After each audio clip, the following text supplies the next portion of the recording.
think it's my privilege to have been a part of this process, a very difficult decision-making process, because it's so difficult to choose who will be an awardee in the category, because they were just such spectacular work.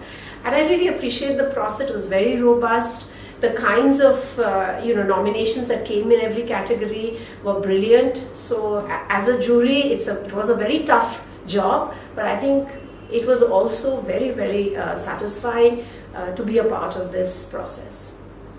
I think it was very professional because the whole process was such that there was all the evidence of bias was not there. There was no bias at all, because there was a very systematic and planned way of bringing 24 finalists. And in fact, we had a very difficult time choosing between them, because they were all at such a high level, and at times one had to really rack one's brains and decide who was the one to be awarded, and one felt one was doing a disservice to the other two because they were all so good.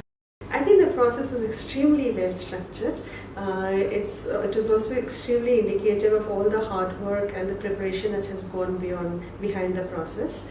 It was extremely difficult, because each of the finalists were like really neck to neck, and for us to actually have to go through all the parameters, and I must say that there was so much of dissent amongst the jury themselves to say, okay, so we really had to rely on voting, because it wasn't like everybody saying unanimously except for I think 2 categories, but for everybody they all had their reasoning, and the parameters are very well detailed.